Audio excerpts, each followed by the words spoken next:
আসসালামু আলাইকুম এভরিওয়ান। তো আজকে আমি আপনাদের সাথে শেয়ার করতে চলেছি বিস্কিট পিঠার রেসিপি। তো এই তো আমি এখানে প্রথমে দুটো ডিম নিয়ে নিলাম আর ডিম দুটো এখানে সুন্দর করে ভেঙে নিচ্ছি। আর ভেঙে নেওয়ার পর আমি এখানে চিনি দিয়ে দিব। তো আপনারা যে যেমন মিষ্টি খেতে পছন্দ করেন সে অনুযায়ী আপনারা চিনি দিয়ে দিবেন। তো এখানে আমি আমার পরিমাণ মতন চিনি দিয়ে দিলাম। আর এখন ডিমটা এবং চিনিটা আমি এখানে সুন্দর করে মিক্সড করে নিচ্ছি। এই তো মিক্সড করা শেষ। আর এখন এখানে আমি দিয়ে দিচ্ছি ময়দা। তো আপনারা চাইলে আটা দিয়েও করতে পারবেন, আমার কাছে ময়দাটা বেস্ট মনে হয়েছে, এই জন্য আমি ময়দা দিয়ে করছি। আর এখন আমি সুন্দর করে ময়দাটা ডিমের সাথে মেখে নিয়েছি, যেন রুটি বানানো যায় সুন্দর করে, আর বিস্কিট পিঠাটাও যেন একটু সুন্দর হয়। তো এই তো আমরা এখন এখানে রুটি বানাতে শুরু করে দিলাম, যদিও আমি বানাচ্ছি না, আমার ভাবি বানাচ্ছে। তো ভাবি এখানে রুটি বানাচ্ছিল আর আমরা ইউটিউবে ভিডিও দেখছিলাম কোন পিঠার ডিজাইনটা আমাদের কাছে ভালো লাগছে, আমরা কোনটা বানাতে পারবো। তো আমাদের কাছে এই ডিজাইনটা ভালো লাগে, তো আমরা এখানে এই ডিজাইনটা দেখে নিচ্ছিলাম। তো ভাবে এখানে স্টিলের গ্লাসে রুটিটাকে ছোট ছোট করে গোল গোল করে কেটে নিচ্ছিল। আর এখন এইগুলো দিয়ে আমরা বিস্কিট পিঠাটা বানাবো। তো জানি না কেমন হবে, এই প্রথমবার ট্রাই করছি বাসায়, তো সেম টু সেম ডিজাইন বানাতে পারবো কিনা জানি না। তো ভাবে এখানে সুন্দর করে 12টা দাগ দিয়ে কেটে নিল।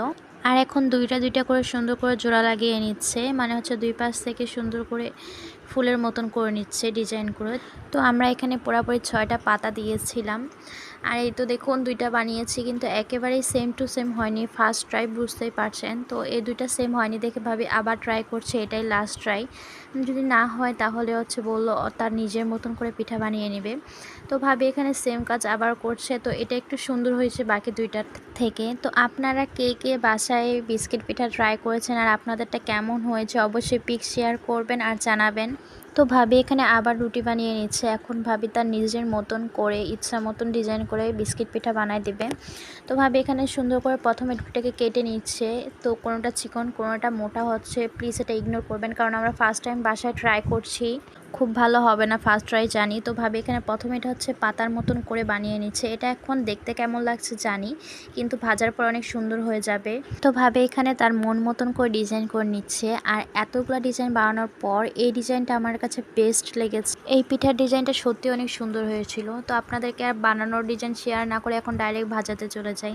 আমরা যেভাবে পেরেছি সেভাবে বানিয়েছি, তো ভাজার পর অনেক সুন্দর হয়। আর এই তো তেল গরম হয়ে গেছে, ভাবি এখানে একটা একটা করে পিঠাগুলো ছেড়ে দিচ্ছে। আর পিঠাগুলো অনেক ফুলেছে, বানানোর সময় যতটা খারাপ লাগছিল দেখতে, কিন্তু ভাজার পর অনেক সুন্দর লাগছে আমার কাছে, আর ফুলেছিল তো অনেক ভালো লাগছে। তো এটা কি পিঠা আমি জানি না, এটার নাম দিয়েছি আমি চাকা পিঠা, কারণ এটা লাস্ট রুটিটা বেঁচে গিয়েছিল, কি করব তাই এভাবে ডিজাইন করে দিয়েছি আমি নিজেই। তো এই তো আজকে আমাদের পিঠার ফাইনাল লুক আজকে।